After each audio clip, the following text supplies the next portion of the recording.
संध्या वंदन। डॉक्टर राजेंद्र प्रसाद जो हिंदुस्तान के पहले राष्ट्रपति थे, उत्तर प्रदेश बिहार के बॉर्डर पे एक गांव है जीरादेई के रहने वाले थे। और जीरादेई जाने में पहले एक नदी पड़ती थी, वहाँ नाव से पार करना पड़ता था। एक बार वो नाव से पार कर रहे थे, नाव पे कई लोग बैठे हुए थे। एक नौजवान बैठा था, सिगरेट पी रहा था और सिगरेट पी करके उसका धुआं बाकी सब लोगों की तरफ ही उछाल दे रहा था। तो बाबू राजेंद्र प्रसाद ने पूछा, ये सिगरेट आप ही का है ना? तो वो जोश में बोले, अरे हाँ मेरा नहीं है तो क्या आपका है? तो बाबू राजेंद्र प्रसाद जी बोले, तो सिगरेट आपका है तो धुआं भी तो आप ही का होगा, उसे अपने पास ही रखिए, बाकी औरों को क्यों दे रहे हैं? और इस बात में एक संदेश छिपा हुआ है। पिछले कुछ सालों में सभ्यता के विकास के साथ पैकेजिंग टेक्नोलॉजी दुनिया में विकसित हुई और हिंदुस्तान में भी खूब विकसित हुई। अब तो बीटेक इन पैकेजिंग टेक्नोलॉजी कई यूनिवर्सिटीज में और कॉलेजेस में पाठ्यक्रम उपलब्ध है। अब हर चीज़ पैकेट में आ रही है, बड़ा अच्छा लगता है। लेकिन वही पैकेट जो है, जब उसमें से सामान हम निकाल लेते हैं, वो कूड़े में जाता है। और हम आजकल बहुत अधिक कूड़ा बनाने लगे हैं। हम इस बात के एहसास ही नहीं है कि कितना कूड़ा बना रहे हैं, क्यों बना रहे हैं। बचपन में मुझे याद है कि हमारे घर में वो दूध आता था, तो दूध की बोतल में आता था, कांच की बोतल में, और वो 4 बोतल घर पे रख जाता था। अब उस दिन जो नई 4 बोतल लेके आता था, पुरानी वाली बोतल हम खाली वहीं घर के दरवाजे पर रख देते थे, वो लेके चला जाता था। अच्छा खासा सिस्टम था, हमें कोई परेशानी नहीं थी। पता नहीं क्यों, पता नहीं किसको परेशानी हुई, और उसके बाद ये प्लास्टिक की पन्नी में दूध आने लगा है। मैं बड़ा परेशान हूँ इससे। कभी आपने सोचा है कि इसका कूड़ा, इसका डिस्पोजल कहाँ होता है, कैसे होता है? नहीं होता है, ये इकट्ठा होता चला जा रहा है। या तो हम इसे रिसाइकिल करके फिर किसी और काम में 2-4 बार इस्तेमाल कर लें तो, और या तो ये कि हम क्यों नहीं एक आंदोलन इसके लिए खड़ा करते हैं। हम सरकार से क्यों नहीं कहते हैं दूध की बोतल में अब दूध भेजा जाए और ये प्लास्टिक की पन्नी में दूध की सप्लाई बंद की जाए। अगले 3 महीने या 6 महीने में अपनी फैक्ट्री में इसके लिए आप अलग मशीनरी मंगाइए, वरना हम दूध लेना बंद कर देंगे। क्यों हम ये हिम्मत नहीं कर रहे हैं? अजीब मानसिकता है, पता नहीं क्यों हम लोग डरपोक हो गए हैं। अभी कुछ महीने पहले टीवी पर वो पोरस और सिकंदर वाला सीरियल आ रहा था, और सिकंदर के पिताजी, पोरस के पिताजी जो बमनी थे, डॉक्टर राजा बमनी, वो एक पारसी व्यापारी उनके यहाँ आया था फारस से, उससे बहुत अधिक प्रभावित थे। जबकि वो कहीं किसी समय उनकी बीवी को मरवा करके फिकवाने के लिए जिम्मेवार था। 20 साल तक वो बीवी जो है पागलखाने में पड़ी रही थी, और वो बच्चा जो है कहीं और पला था। पोरस 22 साल के बाद निकल करके आया। एक दिन वो, उनकी पत्नी रानी, पोरस की माताजी कहती हैं कि हमें इस विदेशी पर हमें विश्वास नहीं करना चाहिए, हमें अपने देश की चीज़ों में पे विश्वास करना चाहिए। तो वो कहते हैं, अरे इतना सारा उसमें पैसा लगा हुआ और इतना फ़ायदा हो रहा है। रानी कहती है, क्या ये नहीं आए थे तो उससे पहले हम लोग रोटी नहीं खा रहे थे? मैं आप सबसे पूछता हूँ, सारे हिंदुस्तान से पूछता हूँ, सारी दुनिया से पूछना चाहता हूँ, क्या ये प्लास्टिक की पन्नी नहीं आई थी तो क्या हम रोटी नहीं खाते थे? थाली में पत्तल में रख करके नहीं खाते थे? क्या जरूरत है इस प्लास्टिक की? हम इसे क्यों नहीं स्वीकार कर पा रहे हैं? ऐसी कई बातें हैं। मुझे याद है 1966-67 में मेरे टीचर, और टीचर लोगों के लिए उस समय मई जून में गर्मी की छुट्टी में टीचर्स ट्रेनिंग क्लास चला करती थी 40 दिन की। उसमें बहुत अच्छे अच्छे लेक्चर होते थे, सेमिनार होते थे, नाश्ता खाना पीना रहने का सब इंतजाम होता था, और बड़ी अच्छी अच्छी किताबें मिलती थी उसमें। तो हमने अपनी टीचर के पास देखा था, उनके पास कुछ बड़ी प्यारी सी किताबें थी, कई साल तक मेरे पास वो पड़ी रही हैं, अब वो नहीं है। एक किताब आई थी उस समय, लेखक का नाम मुझे याद नहीं है, एनिमल डाइवर्सिटी। आजकल इसका थोड़ा विकसित फॉर्म आ गया है प्रचलन में, बायोडाइवर्सिटी। मतलब यह है कि बायोडाइवर्सिटी, एनिमल डाइवर्सिटी का कंसेप्ट 1966-67 में आ गया था, लेकिन आज भी हम लोग हिंदुस्तान के स्कूलों कॉलेजों में क्या पढ़ा रहे हैं? क्लासिफिकेशन, जिसे अंग्रेजी में कहते हैं वर्गीकरण। और कोई ऐसा बेरस है। शुरू में जब बच्चा कॉलेज में आता है और पहले दिन जब ये पढ़ाया शुरू हो जाता है, प्रैक्टिकल में भी थ्योरी में भी, उसको मजा ही नहीं आता, वो भागने लगता है। अधिकांश टीचरों को भी नहीं मजा आता इसको पढ़ाने में। यदि उसी को एनिमल डाइवर्सिटी या बायोडाइवर्सिटी के रूप में पढ़ाया जाए, जो कंसेप्ट 40 साल पुराना हो गया। मान लीजिए हम किसी एनिमल की बात कर रहे हैं, स्तनधारियों की बात कर रहे हैं, हम उसमें अलग अलग बात करें कि उड़ने वाले स्तनधारी होते हैं, जमीन के अंदर खुदाई करके रहने वाले स्तनधारी होते हैं, पेड़ की टहनी पर झूलने वाले स्तनधारी होते हैं, तो सबको मजा आएगा। अच्छा खासा डिस्कवरी चैनल, एनिमल प्लैनेट वगैरह में जो आते हैं प्रोग्राम, बड़ा मजा आता है। लेकिन हम टीचर लोग उसको अभी तक नहीं स्वीकार कर पाए, अभी तक वही क्लासिफिकेशन पढ़ा रहे हैं, जो कि बहुत बोरिंग है। एक और फर्क आया उसमें, पहले हम लोग वर्गीकरण में सिर्फ एनिमल किंगडम और प्लांट किंगडम दो दुनिया में बांटते थे, पादप जगत और जंतु जगत। कई सालों तक यह सिस्टम चलता रहा, लेकिन फिर उसमें 1966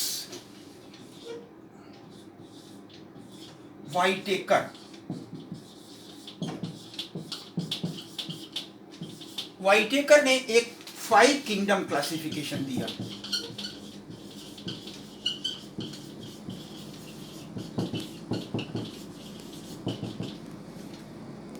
जिसमें सारे जीवों को 5 जीव जगत में डिवाइड किया। मोनेरा,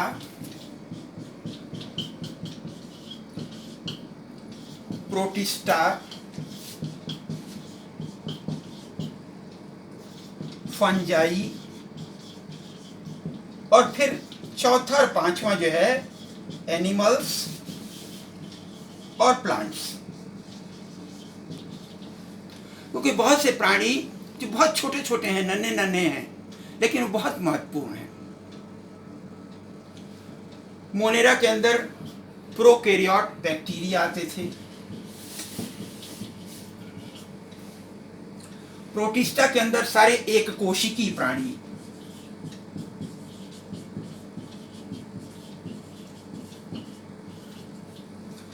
फंजाई को इसलिए अलग किया गया था क्योंकि फंजाई सीनोसिटिक होते हैं। सीनोसिटिक मतलब लंबी लंबी कोशिका होती हैं, उसमें बहुत सारे न्यूक्लियाई होते हैं। और फिर उसके बाद एनिमल किंगडम और प्लांट किंगडम। अब इस एनिमल किंगडम में 2 कैटेगरी में बांटा जाता है। एक तो नॉन कॉर्डेट और दूसरा कॉर्डेट। नॉन कॉर्डेट सच मामले में कहीं कोई शब्द नहीं है, बस वो प्रचलन में आ गया है।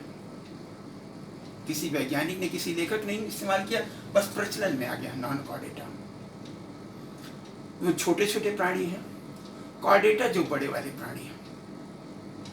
अब इसमें देखिए क्या हुआ, जो छोटे छोटे प्राणी थे, केचुआ, कॉकरोच वगैरह नॉन कॉर्डेट में आते हैं, वो छोटे छोटे से जमीन की सतह पर रेंग करके चलते थे। तो जमीन की सतह पर रेंग करके चलते थे तो उन्हें शरीर के किधर की तरफ होने वाले परिवर्तन ज्यादा प्रभावित करते थे? नीचे की तरफ वाले, राइट। इसलिए उनमें क्या होता था, नर्वस सिस्टम वेंट्रल सरफेस पे होता था। किसी प्राणी में जो नीचे का हिस्सा है, जो जमीन को टच करता है, उसको वेंट्रल कहते हैं। जो उसके ऊपर वाला हिस्सा है, दूसरा लोग उसे डॉर्सल कहते हैं। चलते समय जो हिस्सा पहले आगे बढ़ता है उसको एंटीरियर कहते हैं, और जो हिस्सा बाद में आगे आता है उसको पोस्टीरियर कहते हैं। तो पहले जो एनिमल्स थे नॉन कॉर्डेट्स, केचुआ, कॉकरोच वगैरह, उसमें वेंट्रल सरफेस पर नर्वस सिस्टम पाया जाता था। फिर बाद में क्या हुआ, एनिमल जब बड़े हुए तो उसमें उनके हाथ पैर का थोड़ा सा हिस्सा जमीन को टच कर रहा था। तो अब कहाँ पे होने वाले परिवर्तन उसको ज़्यादा प्रभावित करता, बट नेचुरल कि डॉर्सल साइड पर होने वाला परिवर्तन ज़्यादा प्रभावित करता। तो अब क्या हुआ, उनमें नर्वस सिस्टम डॉर्सल साइड पे हो गया। तो नॉन कॉर्डेट में तो नर्वस सिस्टम वेंट्रल सरफेस पर होता है और कॉर्डेट में डॉर्सल सरफेस पर होता है। हम लोग भी कॉर्डेट हैं, हम लोग का ये वेंट्रल हिस्सा है, एक्चुअली वेंट्रल हिस्सा भी है और एंटीरियर भी है। तो डॉर्सल हिस्सा ये वाला है और यहाँ पर जो है नर्व कॉर्ड पाई जाती है, स्पाइनल कॉर्ड। एक परिवर्तन ये हुआ। अब दूसरा परिवर्तन ये हुआ, बिस्तर पे चादर आप वैसे ही डाल सकते हैं, लेकिन मच्छरदानी को खड़ा करने के लिए मच्छरदानी के का 4 डंडा चाहिए। एनिमल का शरीर जब बड़ा हुआ तो क्या हुआ, उसमें उसके शरीर को खड़ा रखने के लिए कुछ डंडे जैसी रचना की जरूरत पड़ी। तो भगवान ने क्या किया, एक लंबा सा डंडा बना दिया जिसे नोटोकार्ड कहा गया।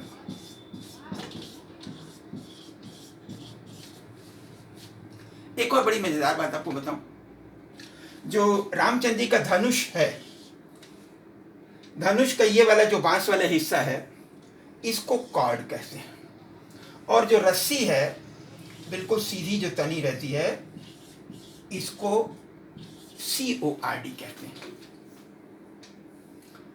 तो नोटो कार्ड में ये स्पेलिंग इस्तेमाल होता है, और जो नर्व कार्ड है उसमें ये वाला स्पेलिंग इस्तेमाल होता है, क्योंकि नर्व कार्ड बिल्कुल सीधा होगा, नोटो कार्ड जो है थोड़ा सा मुड़ा हुआ हो सकता है। तो पहले हम कॉर्डेट प्राणियों से शुरू करेंगे, और जो नॉन कॉर्डेट प्राणी हैं उसको फिर हफ्ते में 2 दिन 15 जुलाई से शुरू करेंगे। तो आइए कॉर्डेट्स के बारे में कुछ और बातें करते हैं। तो एक ज़रूरत है, मैं भारत के सभी शिक्षाविदों से यह अपील करना चाहता हूँ हाथ जोड़ करके। कुछ दिन 5-7 साल तक मैंने एक प्रयोग किया था।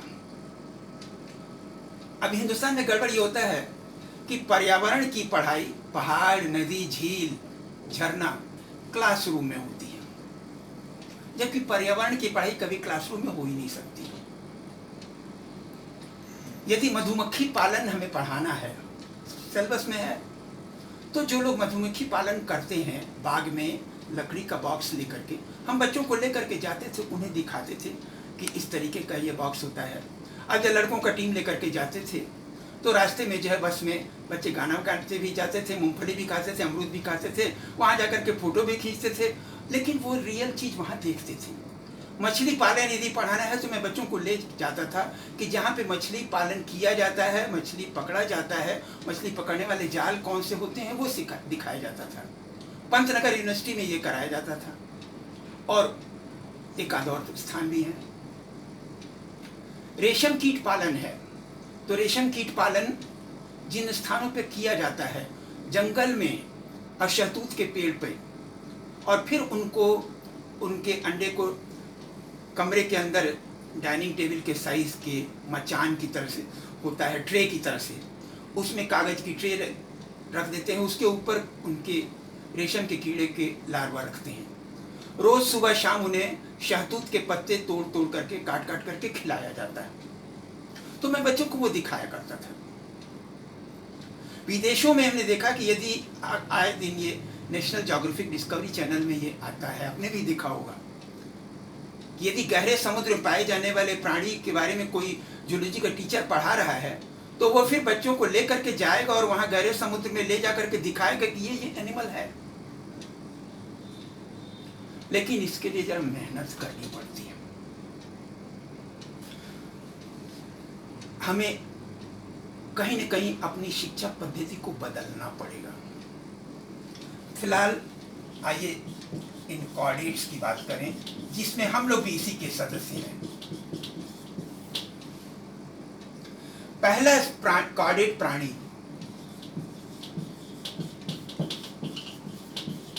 शायद उसका नाम था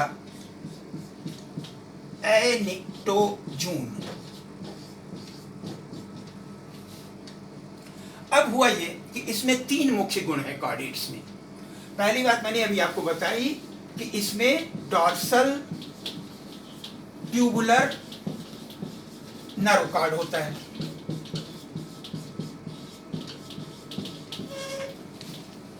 जबकि नॉन कॉर्डेट्स में वेंट्रल साइड पे होता है। और दूसरी बात, इसमें एक और छड़ी जैसी रचना होती है शरीर को खड़ा करने के लिए, जिसे क्या कहते हैं, नोटोकॉर्ड।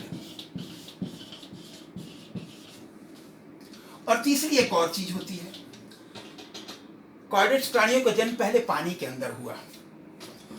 देखिए, हमारे लिए खाना खाना और पानी पीना 2 अलग प्रोसेस है, ठीक है। लेकिन पानी में रहने वाली मछली के लिए दोनों प्रोसेस अलग नहीं है। वो उसके शरीर में मुंह से पानी आता रहता है हर समय, और उसी पानी के साथ जो है भोजन के कण भी आते रहते हैं। लेकिन अब समस्या है, ये भोजन के कण, पता चला कि जो है 10 ग्राम भोजन के साथ 5 लीटर पानी प्रवाहित हो गया, तो फिर पाचक रस भी ज़्यादा उत्पन्न करना पड़ेगा। इसलिए कुदरत ने एक बड़ा अच्छा डिजाइन बनाया कि यहाँ पर मुंह से पानी आते ही जो फेरिंग्स था, फेरिंग्स में खिड़की की तरीके से था, और उस खिड़की से वो सब पानी बाहर चला जाता था, जो भोजन के कण से वो आगे चला जाता था। अब इसी में इस खिड़की की दीवार पर फिर वो गिल्स भी बन गए सांस लेने के लिए। पानी में रहने वाले प्राणियों में सांस लेने के लिए गिल्स होते हैं मछली में, और हम लोगों में सूखी जमीन पर रहने वाले में फेफड़े या गिल्स होते हैं, फेफड़े या लंग्स होते हैं, सॉरी। तो अब इनमें क्या हुआ कि यहीं पर अंतर हो गया। पानी की धारा के साथ ही भोजन के कण आए मुंह में, और फिर पानी वहीं से खिड़की से होकर के बाहर चला गया, भोजन का कण आगे चला गया, और फेरिंग्स की दीवार में फिर गिल्स बन गए, गिल स्लिट्स बन गए, जो रेस्पिरेशन का काम भी करने लगे कि पानी में जो घुली हुई ऑक्सीजन थी वो ले लेते थे, और पानी में जो है कार्बन डाइऑक्साइड को बाहर दे देते थे। तो तीसरा काम क्या था, फेरिंजियल गिल स्लिट्स।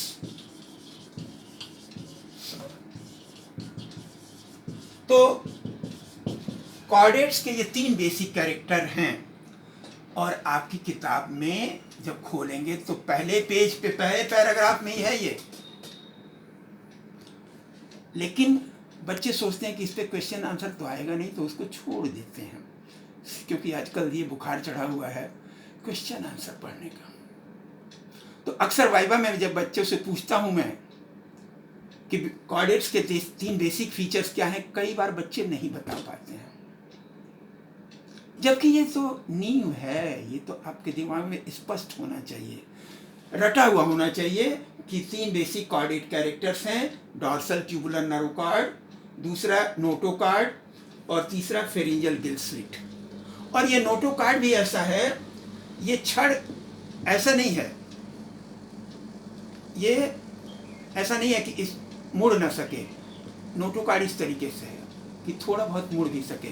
तो इसीलिए हम लोग जो है थोड़ा बहुत चलते समय ऐसे ऐसे मुड़ भी सकते हैं, वरना क्या होता है, बिल्कुल रोबोट की तरह सीधे तने रहते हैं। तो मजबूती भी है नोटोकॉर्ड और नर्व कॉर्ड में, और उसके साथ लचीलापन भी है। तो इसके लिए नोटोकॉर्ड की सेल्स में क्या होता है, एक तो दोहरी दीवार होती है, और इसके जो सेल्स होते हैं इसमें बेंत की तरह से बहुत सारे वैक्यूल्स पाए जाते हैं, स्पॉन्जी होता है ये। तो इससे क्या होता है, इसमें लचीलापन भी होता है और मजबूती भी बनी रहती है। तो ये जितने भी कॉर्डेट्स हैं उनके ये 3 बेसिक कॉर्डेट फीचर्स हैं जो या तो पूरे जीवन तक रह सकते हैं या थोड़े जीवन तक रहे बाद में समाप्त हो सकते हैं, दूसरी रचनाओं से रिप्लेस किए जा सकते हैं, लेकिन थोड़ी देर के लिए बनेंगे जरूर। Dorsal tubular nerve cord, notochord और फेरिंजियल गिल स्लिट। अब इसके बाद एक और चीज हुई, मच्छरदानी को खड़ा करने के लिए तो मच्छरदानी के डंडे पे आप खड़ा कर लेंगे, लेकिन शादी ब्याह की पार्टी वाले शामियाने के का जो तंबू है उसे मच्छरदानी के डंडे पे खड़ा कर पाएंगे? नहीं कर पाएंगे ना। तो फिर और ज़्यादा मजबूत खंबे की ज़रूरत पड़ी। तो अल्लाह मियाँ ने क्या किया कि ये जो नर्व कार्ड और नोटो कार्ड थे इन्हीं को चारों तरफ जो है चूड़ी पहना दी। हमारे शरीर में नर्व कार्ड और नोटो कार्ड को घेरे हुए चूड़ी की तरह से रचनाएं होती हैं, अंगूठी की तरह से, जिसको क्या कहते हैं, वर्टिब्री। और इस पूरे खंबे जैसी रचना को क्या कहते हैं, वर्टिब्रल कॉलम, रीढ़ की हड्डी। तो अब 2 कैटेगरी हो गई, एक तो ऐसे प्राणी जिसमें ये वर्टिब्रल कॉलम भी बन गया तो उन्हें क्या कहते थे, वर्टिब्रेट, और एक कुछ ऐसे प्राणी थे जिसमें अभी ये नहीं बना था, खाली वो मच्छरदानी का डंडा जैसा था, छोटे छोटे प्राणी थे, तो उन्हें प्रोटोकॉर्डेट कहते हैं। तो एक और मजे की बात, जब वर्टिब्रेट में ये वर्टिब्री बनी तो उसके बीच में कुछ जो नोटोकॉर्ड के सेल्स थे वो रह गए, बाकी हिस्सा तो वर्टिब्री के सेंट्रम बनाने में इस्तेमाल हो गया। तो वो ये 2 वर्टिब्री के बीच में शॉक एब्जॉर्बर की तरह से काम करते हैं। तो इसलिए क्या होता है, बड़ी मजेदार बात आपको बताएं, हम जब खड़े रहते हैं तो क्या होता है, ये भींचा हुआ रहता है। जब हम लेटते हैं, सोते हैं या मर जाते हैं तो क्या होता है, ये थोड़ा सा फैल जाता है। दोनों 2 वर्टिब्री के बीच का जो, जिसको कार्ड नोटोकॉर्ड सेल्स का थोड़ा सा अवशेष है, जिसे न्यूक्लियस पल्पोसस भी कहते हैं। तो क्या होता है, सोते समय हमारी लंबाई थोड़ी सी बढ़ जाती है और मरने के बाद भी बढ़ जाती है थोड़ी सी। तो इस तरीके की कुछ बहुत मजेदार बातें हैं और हम आपसे यही शुभकामना करेंगे, अपील करेंगे कि आप, सावन का महीना आ गया है तो इसमें, सावन के महीने में इस पढ़ाई में जो चीज़ें आपको रिमझिम फुहार की तरह से भिगो सकती हैं उसमें आप भीगिए और जीवन का आनंद लीजिए। बाकी बातें कल। धन्यवाद।